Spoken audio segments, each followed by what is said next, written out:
Hello, my name is Michelle Best, and this is my research presentation for my Adults with Learning Disabilities course. First, let's take a look at the agenda. I've provided some timing, but these are only suggestions. Some items may take longer, while some are shorter. So I'm going to spend about 2 minutes on introduction and issues. We're going to watch a short video, and after watching a bit of the beginning of the video, I'll move the video towards the end to look at some questions learning disabled students may ask at their post-secondary institution. I'm going to spend a few seconds on the inquiry question. The bulk of the presentation, around 6 minutes, I will spend on going over the research was selected to answer the inquiry question. Around 2 minutes will be spent on examining a few themes discovered in the research, and 2 minutes on recommendations. Finally, a quick look at references. This presentation is recorded using Screencast-O-Matic. Viewers are free to pause, fast forward, or rewind as they see fit. So let's begin.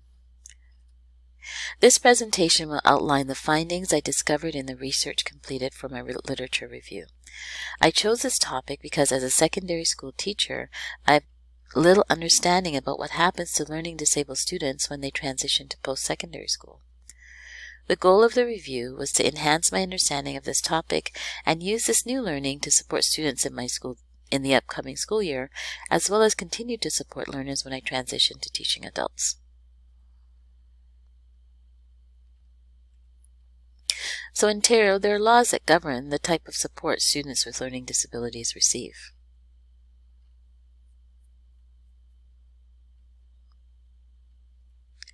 When students transition from secondary school to post-secondary school, many of the supports and accommodations they have come to depend on diminish or abruptly end, and many students with learning disabilities feel unsupported or unrecognized when they leave secondary school and begin post-secondary.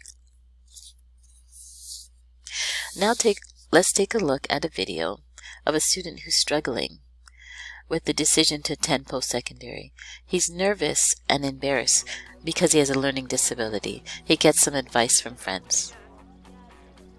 Hey. Hey. What's going on? I've got good news. Oh yeah, what? I just found out that I got a scholarship. Cool, for what? Math. Well, duh. Congratulations. Thanks. What about you? Where have you applied? Have you heard anything?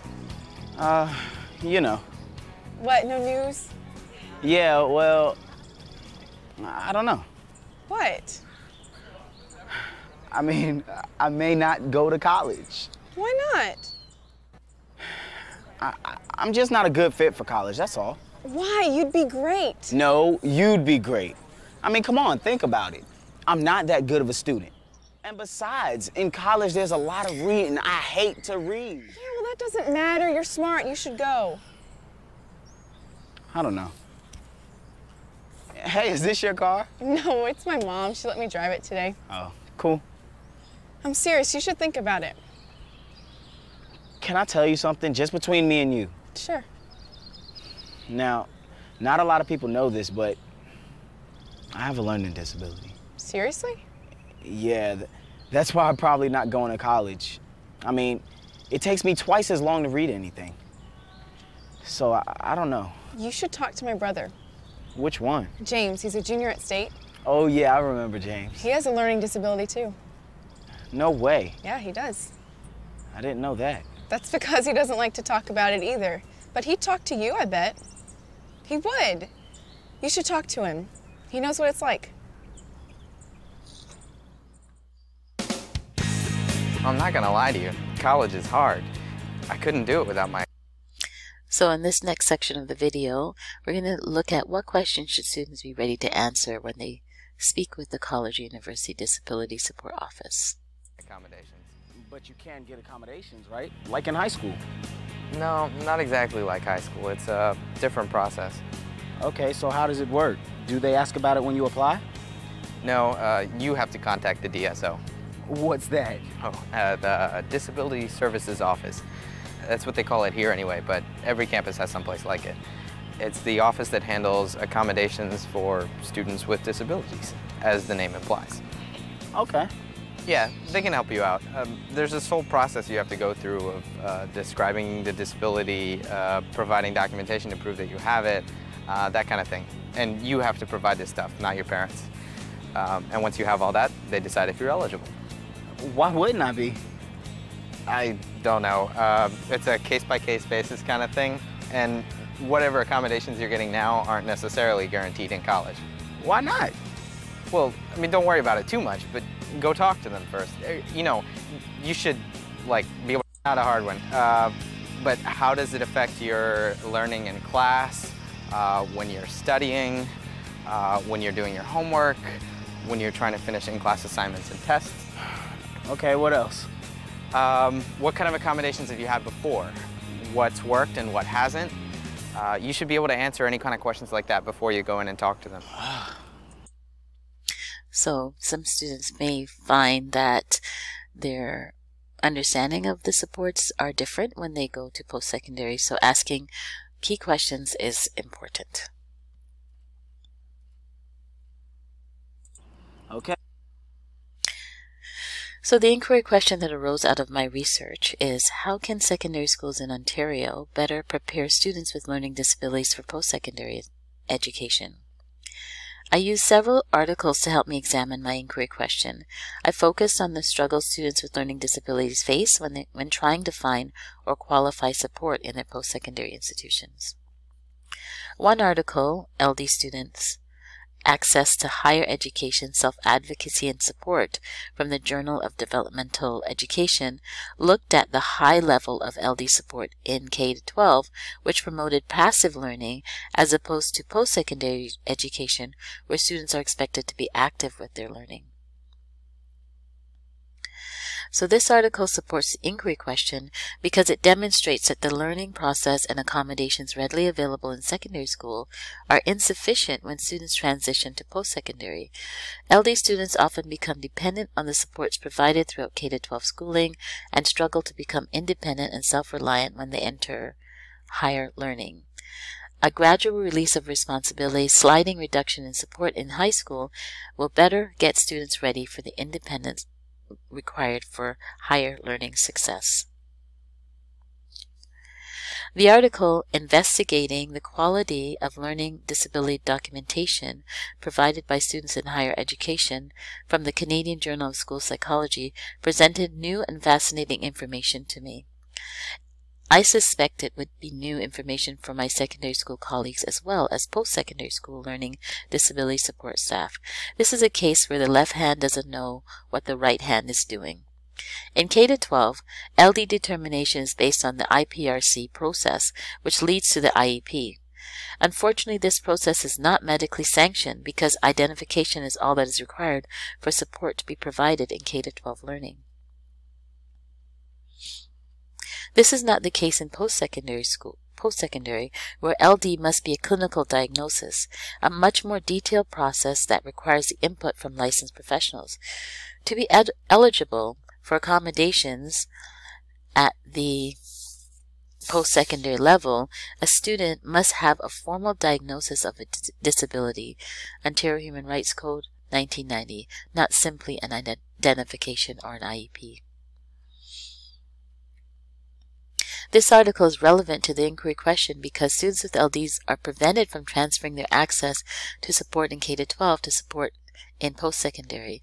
The IPRC and IEP process undertaking K-12 is misleading because students and parents are not told before leaving secondary school that the identification process does not constitute diagnosis. Early exposure to the requirements to access support in the post-secondary panel will allow parents, students, and guidance counselors to begin the necessary and time-consuming process of diagnosis early enough to have these supports in place upon entering higher learning. The third article, Access to Post-Secondary Education and Services for Students with Learning Disabilities, Student Alumni and Parent Perspectives from two Ontario Universities, discusses the poor availability of information for parents and students. Both groups feel that high schools, university recruiters, and printed material does not provide adequate information about supports available to students with LDs. This lack of information leads to difficulties accessing support in higher learning institutions.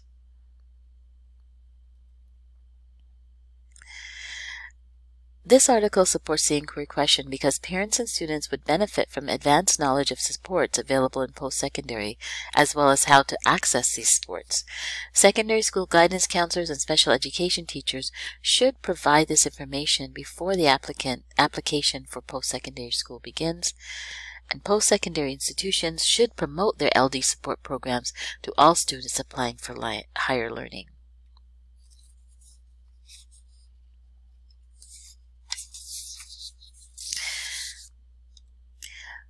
Two themes selected from the overall learning is the ongoing lack of knowledge and the need for gradual release of responsibilities. So the lack of knowledge, the disconnect between secondary and post-secondary understanding of LD support and high learning is one theme discovered in the reading. Parents and students are often unaware of changes that are needed to acquire accommodations at the post-secondary level. Research clearly indicates that when students arrive at their institution, they are often left confused and frustrated with the fact that their documentation is not recognized by their collegial institute. Students are then forced to undertake a rigorous, time-consuming, and expensive process of getting reevaluated or diagnosed in order to get their accommodations. These accommodations are necessary for students with LD to have success in post-secondary school. Some students report that having to wait sometimes upwards of 3 years before their accommodations can be provided due to lack of documentation is a large concern. The second theme, the need for gradual release of responsibility. Another theme is the need for students with LDs to begin developing their independent learning skills in secondary school. Many students in the studies reported that they struggle to keep up with the work, to advocate for themselves, and some find they do not feel confident in their abilities as post-secondary learners. They mentioned that the level of support in secondary school never quite levels off, in that they become dependent on the accommodations and the continual close guidance and help provided. Higher level learning is often a solitary skill where professors and institutions expect academic commitment in the face of extreme intellectual challenges. This is a difficult task for any student beginning post-secondary. It is an even more daunting task for someone with a learning disability. So therefore, it is possible that secondary schools are limiting the LD students' ability to learn independently by enabling such deep and continual levels of support. There needs to be a gradual release of responsibility from the school to the student as they go through secondary school, so that by the time they graduate, they're independent learners who are ready to take on the rigors of learning at the post-secondary level. So, some recommendations. I noticed as I was going through the research, there was a limited amount of Canadian research available. A lot of the studies and journals are American, and therefore some future research into the transition experience of students with learning disabilities with a focus on the Canadian experience and a closer focus on the Ontario experience would be beneficial. There are some really great websites. For example, I found a transition resource guide. We'll look at that in the next slide. And schools and students need to begin the process of gradual release of responsibility during the grade 8 to 9 transition years in order to help students develop learning, resilience, and proficiency. So, recommendations. Students with LDs can access this website to find more information. I found this website to be a great resource for students, and let's hope it pops up. This is something put together